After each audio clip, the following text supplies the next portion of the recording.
अधम जाति में है, अधम पक्षी हैं, आमिष यानी मांस खाने वाले पक्षी हैं। ऐसे अधम पक्षी को भी राम जी ने वो गति प्रदान कर दी जो गति योगी मुनि महात्मा दिन रात मांगते रहते हैं। वो गति भगवान ने एक मांस खाने वाले पक्षी को दे दी। आप समझ रहे हैं? इसके बाद भगवान शंकर पार्वती से कहते हैं, मां पार्वती से, देवी थोड़ा पास आइएगा। दोनों बैठ के बात कर रहे हैं। जब कोई गूढ़ बात कहनी होती है ना तो कान में कहा जाता है। मां को भगवान शंकर ने अपने पास बुलाया और मां के कान में बाबा कहते हैं, सुना हूं उमा, हे उमा सुनिए, ते लोग अभागी हरि तजी हो विषय अनुरागी। भगवान शंकर कहते हैं, पार्वती वो सभी लोग अभागे हैं। अभागे है कौन? जो ऐसे भगवान को छोड़कर, जो मांस खाने वाले को भी सदगति दे दिए, ऐसे भगवान को छोड़ करके विषय में लगा हुआ है, वो जीव अभागा है भवानी। ये ज्ञान है, यही ज्ञान है। किताब पढ़ लेना ज्ञान नहीं है, किताब पढ़ लेना जानकारी है। किताब से प्राप्त जानकारी को कहां पर प्रयोग में लाना है, ये ज्ञान है।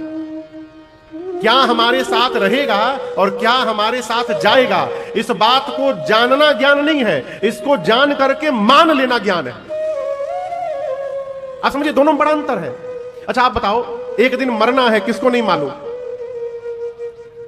बोलिए, किसको नहीं मालूम मरना है? सबको, सब जानते हैं मरना है। मान कौन रहा है? हो कौन मान रहा है? यदि मान लेंगे ना कि मरना है, उस दिन से एक बित्ता जमीन के लिए केस नहीं करिएगा। क्यों?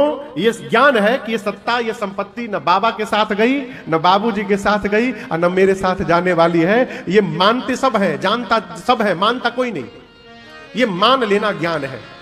भगवान शंकर ज्ञान घाट के वक्ता हैं, श्रोता पार्वती जी हैं। ये तीसरा घाट है।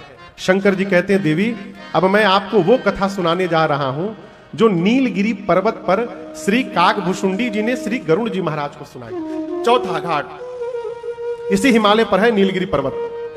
आप दर्शन करिए, आप कितने सौभाग्य। हिमालय पर्वत ही है ना, उसी का भाग है। अरे बताइए, आप लोग से पूछ रहा हूं, आप नहीं बताइएगा तो कौन बताएगा?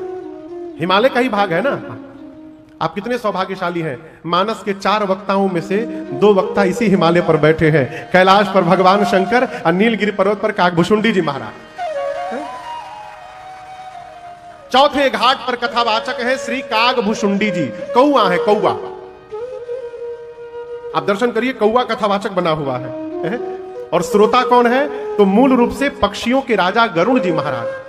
गोस्वामी जी तो कहते हैं कि वृद्ध वृद्ध विहंग तहां आए, वृद्ध नहीं वृंद वृंद, झुंड के झुंड पक्षी बैठे हैं। आपको सुनकर आश्चर्य लगेगा, नीलगिरी पर्वत पर हिमालय में आज भी वहां भुसुंडी सरोवर है। एक तालाब है जिसका नाम है भुसुंडी सरोवर, और उसी सरोवर के पास एक पत्थर पर कौआ के रूप में काकभुशुंडी जी बैठे हैं आज भी, टिल टुडे। और उस सरोवर में नाना प्रकार के पक्षी बैठे हैं, और काकभुशुंडी जी उनको पक्षियों की भाषा में राम कथा सुना रहे हैं। आज भी वहां राम कथा चल रही है। तजी हरि भजन काज नहीं दूजा, दूसरा कोई काम ही नहीं है उनके पास 27 कल्प से।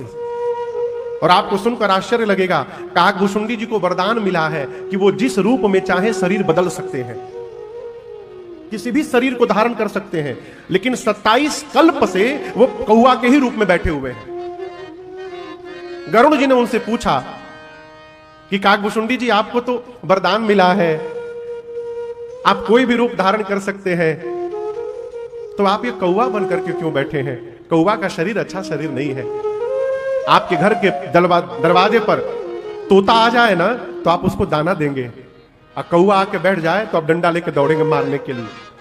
कौवे को चांडाल कहा गया, पक्षियों में चांडाल है कौआ। अब वो चांडाल का शरीर लेकर के काकभुशुंडी जी 27 कल्प से विराजमान है। गरुड़ जी ने पूछा, आप दूसरा रूप क्यों नहीं धारण कर लेते? काकभुशुंडी जी कहते, क्यों धारण कर लूं? एही तान राम भगति उरजा। काकभुशुंडी जी कहते हैं, इस कौवे के शरीर ने ही मुझे राम जी की भक्ति दिलाई है।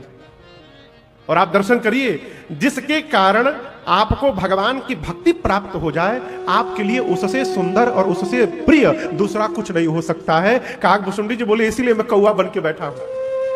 इस कौवे के शरीर ने मुझे भगवान की भक्ति दिलाई। गरुड़ जी पूछे, वो कैसे? काकभुसुंडी जी बोले, एक बार राम जी अवतार लिए थे तो मैं अयोध्या लीला देखने गया था। आपको सुनकर आश्चर्य होगा, जब जब राम जी अवतार लेते हैं अयोध्या में, काकभुसुंडी जी 5 साल अयोध्या में रहते हैं। कितने साल? भगवान की बाल लीला दर्शन करते हैं हर बार। तो बोले, एक बार मैं अयोध्या में भगवान की लीला में दर्शन कर रहा था। राम जी भाइयों के साथ आंगन में पुआ खा रहे थे। पुआ जानते हैं ना, पुआ। तो काकभुसुंडी जी के मन में हुआ कि हमको भी थोड़ा प्रसाद मिल जाता तो कितना आनंद आ जाता। तो भगवान तो भगत का भाव जानते ही हैं। राम जी ने कहा, आओ आओ, खा लो खा लो खा लो, पुआ दिखाएं। काकभुसुंडी जी सोचे, लॉटरी लग गई हमारी, आज तो प्रसाद मिलने वाला है। कूदते कूदते काकभुसुंडी जी कौवा के रूप में जैसे पहुंचे भगवान के पास, तब तक राम जी जोर से चिल्ला दिए, फिर उड़ के भाग गए। फिर दूर गए तो फिर भगवान पुआ दिखाए। ऐसे 4-5 बार हुआ। काकभुसुंडी जी बोली, भगवान है? नहीं नहीं, भगवान नहीं हो सकते। भगवान कई भक्तों के साथ ऐसा गेम थोड़ी करते, खेल थोड़ी खेलेंगे, भ्रम हो गया हो। और राम जी वहीं बैठे बैठे काकभुसुंडी जी को पकड़ने के लिए हाथ बढ़ाए और काकभुसुंडी जी भागना प्रारंभ किए। आपको सुनकर आश्चर्य लगेगा, 7 वर्ण भेद कर काकभुसुंडी जी उड़ते रहे और जहां जहां गए राम जी का हाथ उनका पीछा करता गया। गोस्वामी जी कहते हैं, काकभुसुंडी जी के शरीर में और राम जी के हाथ में केवल 2 उंगली का अंतर था, मात्र इतने का अंतर था। जब काकभुसुंडी जी ऊपर जाकर देखे कि राम जी का हाथ वहां तक आ गया, उनकी मति चकरा गई। लौट कर आए भगवान के पास, राम जी के पास आए। राम जी ने अपना मुख खोला और काकभुसुंडी जी भगवान के मुख के भीतर चले गए। और जब भीतर जाकर देखे, अनंत कोटि ब्रह्मांड दिखाई पड़े, अनेक अनेक ब्रह्मांड। और तो गोस्वामी जी कहते हैं 100 कल्प। कितने दिन? 100 कल्प गोस्वामी जी कहते हैं काकभुसुंडी जी राम जी के पेट के भीतर रहे। 100 रामा अवतार दर्शन किए। जिस जिस ब्रह्मांड में राम जी का अवतार होता था वहां अयोध्या में जाकर दर्शन करते थे। 100 कल्प रहने के बाद भगवान ने मुख खोला और वो पेट से मुख से बाहर आए और बाहर निकलकर घड़ी देखे तो 24 मिनट बीता था केवल। भीतर जाकर बाहर आने में कितना टाइम बीता? 24 मिनट। अब पेट के भीतर 100 कल्प रह गए। ये देख करके उनकी मति चकरा गई, गिर गए। उठे, भगवान के सामने हाथ जोड़ लिए। भगवान ने कहा, मैं आपको वरदान देता हूं, आप ज्ञानी हो जाइए, विज्ञानी हो जाइए, समस्त गुणों के धाम हो जाइए, ये हो जाइए, वो हो जाइए। आपसे एक प्रश्न करूं, आज के यजमान लोग कहां हैं? आज के यजमान, हाँ, खड़े हो जाइए। हाँ, वहीं से। यदि राम जी आपको कहें कि आप ज्ञानी हो जाइए, विज्ञानी हो जाइए, समस्त गुणों के धाम हो जाइए, ये सुनकर आप प्रसन्न होंगे कि उदास होंगे? प्रसन्न होंगे, सब प्रसन्न होंगे, हम और आप। लेकिन आपको बताऊं, बैठ जाइए, काकभुसुंडी जी प्रसन्न नहीं हुए। राम जी ने कहा ज्ञानी हो जाइए, विज्ञानी हो जाइए, काकभुसुंडी जी प्रसन्न नहीं हुए। क्यों नहीं हुए? दर्शन करिए। माता जी लोग घर में सब्जी बनाती हैं ना। मान लीजिए मलाई पनीर बनाए माई लोग, खूब बढ़िया पनीर, शुद्ध पनीर लाएं, घी में, शुद्ध देशी गऊ मैया के घी में उसको फ्राई करें, फिर से घी में ही मसाला भूने, टमाटर की प्यूरी डालें, पनीर डालें, फिर से उसमें वो क्या कहते हो, क्रीम डालें, क्रीम भी डालें अमूल वाला, फिर से कसूरी मेथी भी थोड़ा ऐसे ऐसे रगड़ के डाल दे उसमें, खूब बढ़िया पकाए। कितना स्वादिष्ट होगा ना? बोलिए, स्वादिष्ट होगा? नहीं होगा। नमक तो पड़ा ही नहीं है। हम नमक डाले थे? नहीं। मैं क्यों कह रहा हूं, आप सभी मसालों को डाल दीजिए, कसूरी मेथी भी डालिए, यदि नमक नहीं डालिएगा ना, वो मुख में नहीं जाएगा। कसूरी मेथी ना पड़े चलेगा, मसाला कम पड़े चलेगा, घी की जगह रिफाइन में बन जाए वो भी चलेगा, लेकिन नमक ना पड़े तो चलने वाला।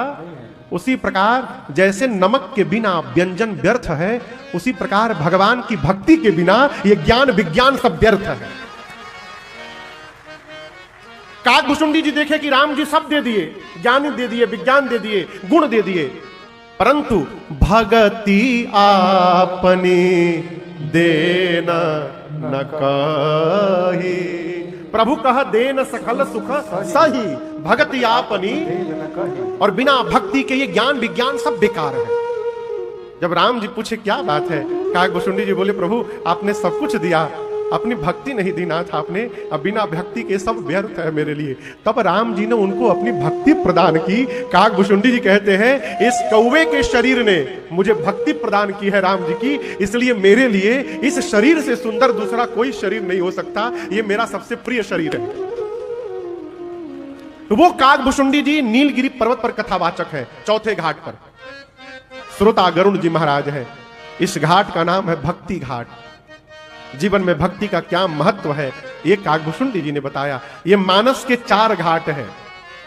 अब 5वां घाट सेला कोई देहरादून का ये पंडाल बना है आज से, श्री राम सेवा समिति का ये तत्वावधान में आयोजित ये पंडाल, ये 5वां घाट है, जहां वक्ता के रूप में ठाकुर जी ने कृपा करके राजन को बिठाया है और श्रोता के रूप में आप समस्त लोग विराजमान हैं। इस घाट का नाम है प्रेम घाट। क्या नाम है? हम प्रेम से आपको कथा सुनाने आए हैं और ये आशा करेंगे उसी प्रेम से आप सुनने का प्रयास करेंगे।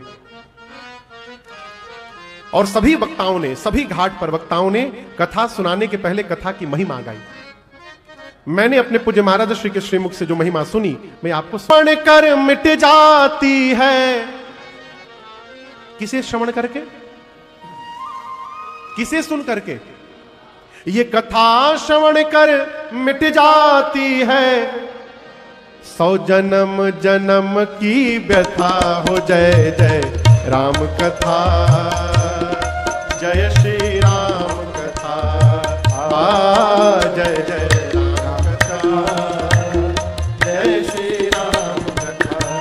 इसे श्रवण कर मिट जाती है, इसे श्रवण कर मिट जाती है, कथा श्रवण कर मिट जाती है, कथा श्रवण कर मिट जाती, 100 जन्म जन्म की व्यथा हो। जय जय राम कथा, जय श्री राम कथा, जय जय राम कथा, जय श्री राम।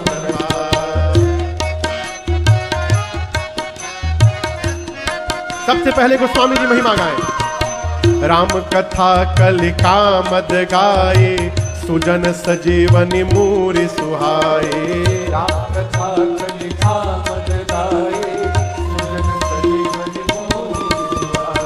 बुद्ध विश्राम सकल जन रंजनी, राम कथा कलि कलुष विभंजनी। बुद्ध विश्राम सकल जन रंजनी, राम कथा कलि कलुष विभंजनी। तेरा परमार्थ बन जाए, तेरा परमार्थ बन जाए, मेरा परमार्थ बन जाए, मेरा परमार्थ बन जाए। श्री नारद कर जता हो। जय जय राम कथा, जय श्री राम कथा, जय जय राम कथा, जय श्री राम कथा। इसे श्रवण कर मिट जाती है, इसे श्रवण कर मिट जाती है, कथा श्रवण कर मिट जाती है, कथा श्रवण कर मिट जाती, 100 जन्म जन्म की व्यथा हो। जय जय राम कथा, जय श्री राम कथा, जय जय राम कथा, जय श्री राम कथा।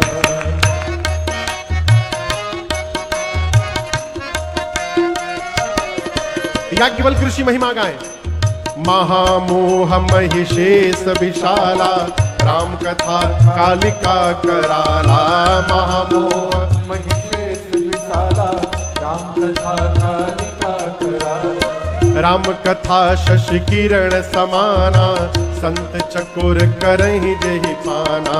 राम कथा शशि किरण समाना, संत चकोर करहि जेहि पाना।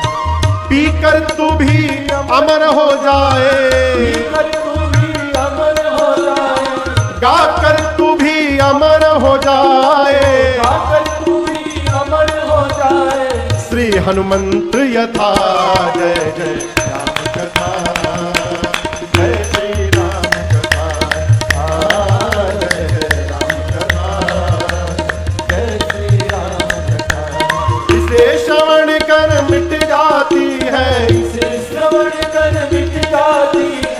कथा श्रवण कर मिट जाती है, कथा श्रवण कर मिट जाती, 100 जन्म जन्म की व्यथा हो। जय जय राम कथा।